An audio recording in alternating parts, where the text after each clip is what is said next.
El callejón del mono prieto. Doña Marciana Castillo era una mujer sumamente temida por sus vecinos. En lo que antes se conocía como la calle de la Merced, su casa se encontraba muy apartada de las demás y destacaba por no poseer ninguna ventana. En la azotea, sin embargo, asomaba un torreón siniestro, a cuyo alrededor se habían desperdigado múltiples pedazos de vidrio para impedir que algún intruso saltase e invadiera la propiedad. A la mujer se le atribuía fama de bruja, pues cada noche el torreón se iluminaba y despedía un hedor nauseabundo que enfermaba a sus vecinos. Además, tenía mucho dinero de manera inexplicable. Algunos decían que cambiaba monedas de oro de manera lícita y otros que se las había dado el diablo. Acostumbraba a usar largos y ostentosos vestidos de seda, así como chales y joyas en exceso. Sus regordetes dedos lucían varios anillos. A pesar de lo finas que eran sus vestimentas, su apariencia era simplemente abominable, ya que tenía un rostro cubierto de cicatrices, los ojos enrojecidos y el cuerpo deforme. El alma de doña Marciana era igual de espantosa que su aspecto físico. A nadie socorría ni daba limosnas. Casi nunca salía de su casa porque despreciaba a la gente y los demás le tenían pavor. Pero lo que más los asustaba era el endemoniado mono que tenía por mascota, un animal negro como el carbón y que todo el tiempo emitía chillidos espeluznantes. Un día, una mujer llegó a tocar la puerta de su casa con un bebé en brazos. La pobre había huido de un marido que la maltrataba, y como no sabía de la mala reputación de la bruja, se había atrevido a pedirle que le dejara pasar la noche en su casa. Al día siguiente, la desdichada fue encontrada muerta en la calle, con expresión de terror en la cara. Tenía arañazos en la piel, seguramente a causa del mono de la hechicera. Del bebé no había ni rastro. Esto indignó muchísimo a la comunidad de la calle de la Merced, que solo esperaba que la mujer saliese de su hogar para matarla a pedradas. Todos se pusieron de acuerdo y bloquearon su puerta con bolsas de basura, que jamás fueron recogidas por los servicios municipales. Doña Marciana estaba harta. Una noche se escuchó un estallido. Al mirar hacia la casa de doña Marciana, la gente se dio cuenta que por el torreón salía una multitud de llamaradas rojas y azules. Nadie quiso ir a rescatarla. Seguramente es el diablo que viene por ella y se lo tiene bien merecido, dijeron los vecinos. Por la mañana, cuando el incendio se había disipado, encontraron el cadáver de la bruja en el torreón, calcinado. El mono saltaba encima de ella embravecido. Fue necesario echarle un lazo al cuello para que se calmara, pero de tanto que se retorcía terminó ahorcándose. Nadie supo nunca qué fue lo que había ocasionado aquella explosión. Desde entonces, a la calle se le conoció como el callejón del mono prieto. Azuzu.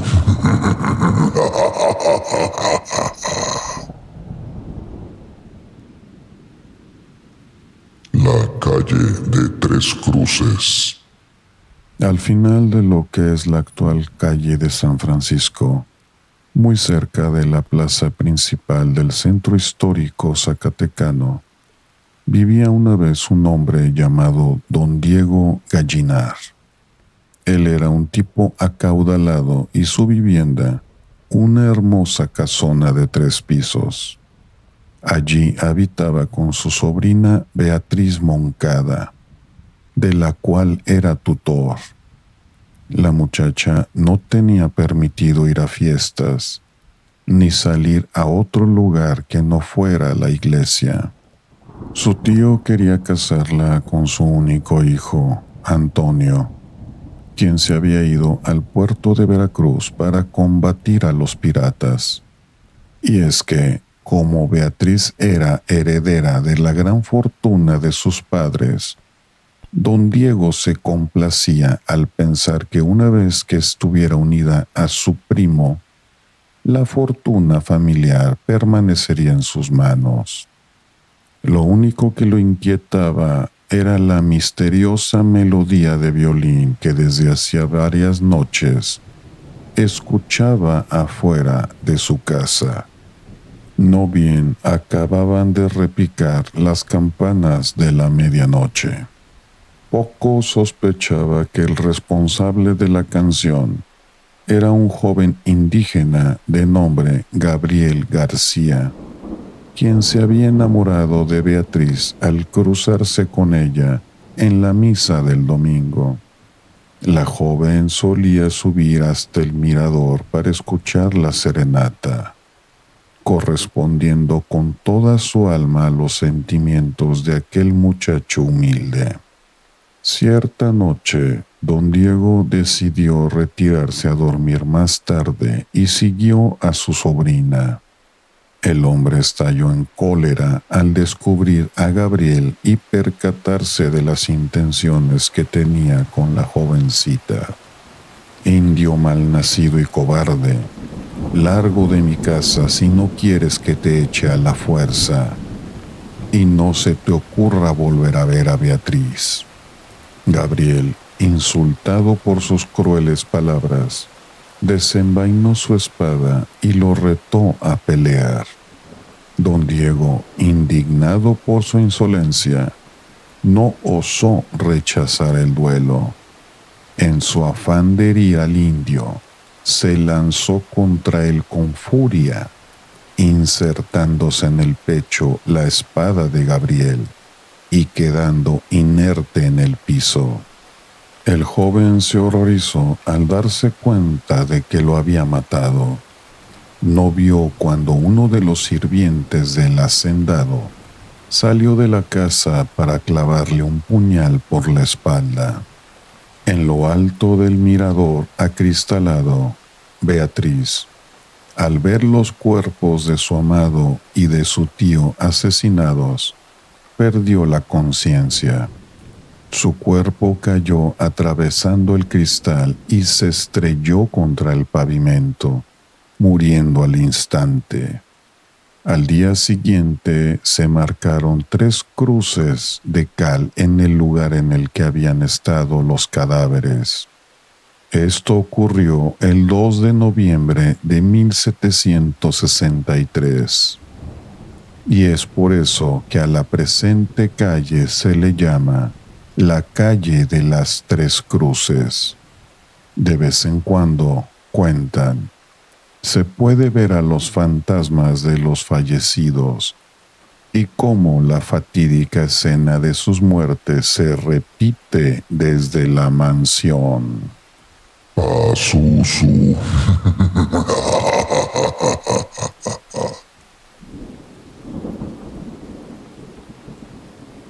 La plazuela de Zamora. Corría el año de 1696, cuando don Pedro de Quijano, un acaudalado hombre de Zacatecas, recibió de su hija una noticia que consideró como traición.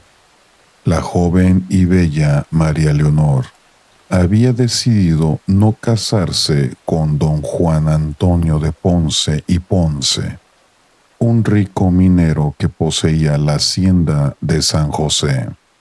Don Pedro contaba con ese enlace matrimonial para salvar su negocio y además pagar la hipoteca de su casona, la única propiedad que le quedaba tras quedar en la ruina.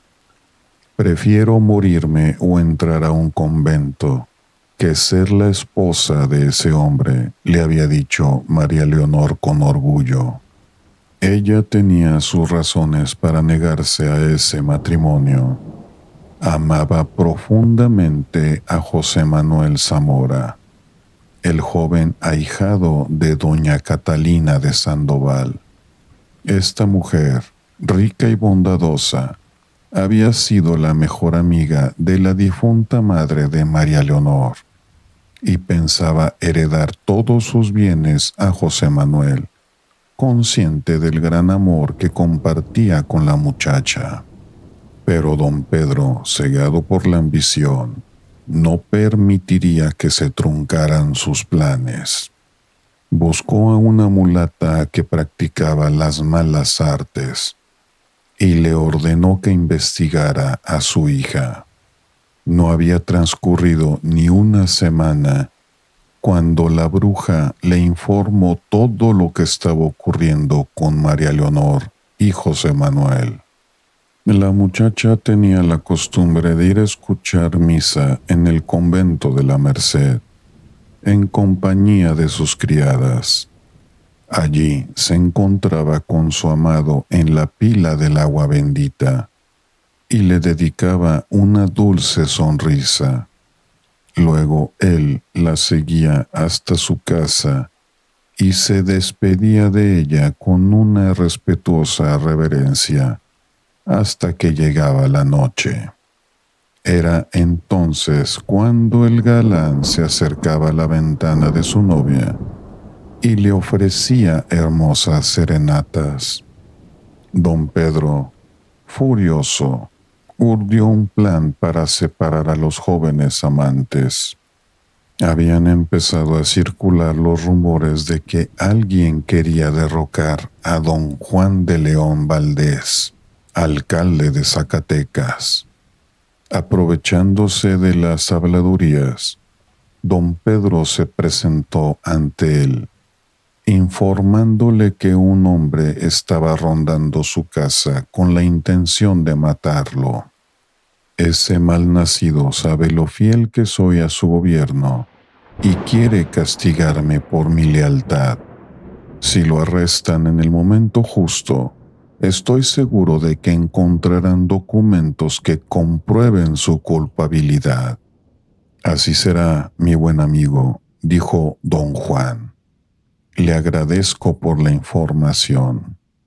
Usando a la mulata de nuevo, don Pedro hizo que le entregara una carta a José Manuel justo antes de que acudiera a ver a su hija.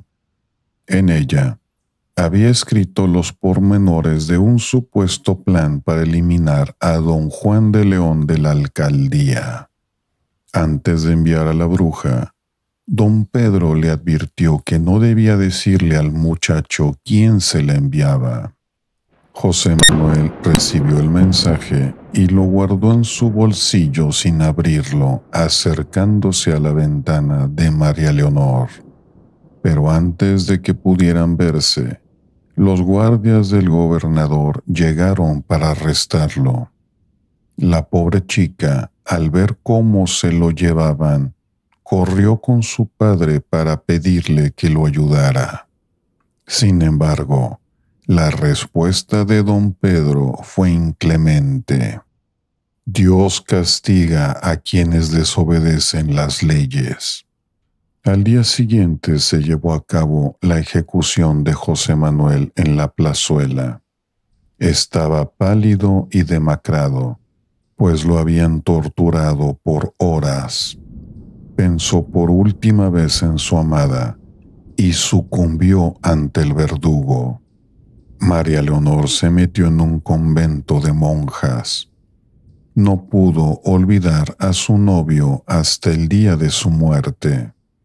Y ahora, En lo que es la plazuela de Zamora, se cuenta que de vez en cuando aparece el fantasma de un joven apuesto y triste. Pazuzu.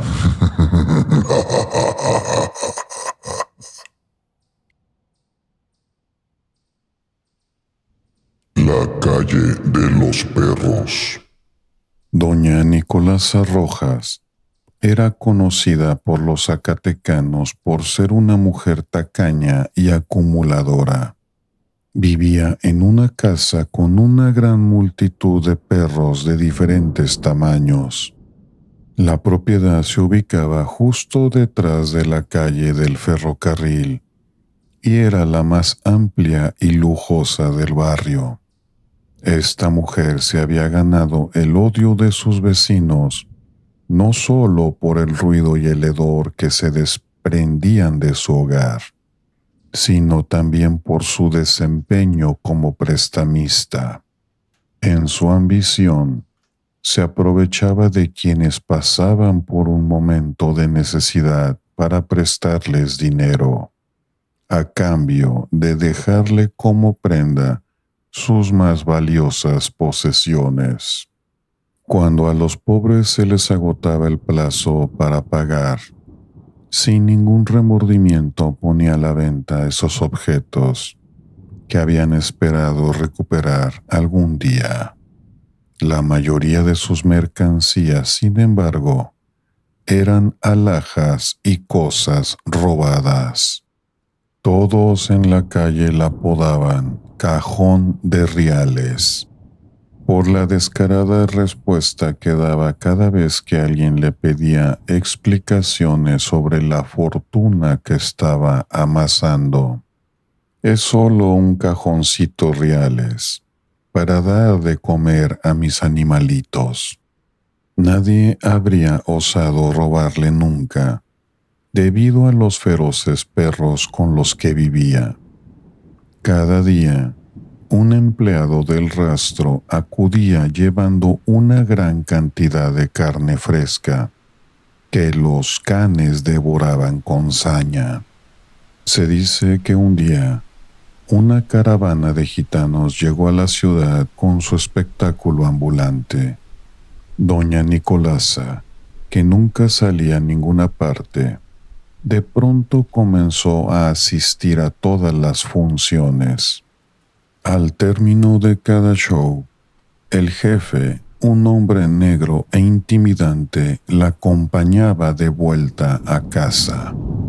La noche de la última función, la prestamista los invitó a cenar en su casa. A la mañana siguiente, el santuario de Nuestra Señora del Patrocinio, ubicado sobre el Cerro de la Bufa, amaneció asaltado. Tanto las joyas como las vestiduras de la Virgen del Patrocinio habían sido robadas. Escandalizada, la gente denunció a los gitanos que se habían marchado esa misma mañana. Mientras tanto, el rastro municipal cambió de empleados y estos, sin saber del encargo de doña Nicolasa para sus animales, dejaron de llevarle carne. Apenas oscureció, sus vecinos se vieron atormentados por una serie de aullidos infernales y llamaron a la policía para detener aquel escándalo. ¿Cuál fue la sorpresa de las autoridades al encontrarse con una escena espantosa? Los perros estaban devorando el cuerpo sin vida de doña Cajón y más allá, en un armario bajo llave, yacían guardados los tesoros del santuario del Patrocinio. A partir de entonces, aquella calle fue conocida como la calle de los perros. Pazuzu.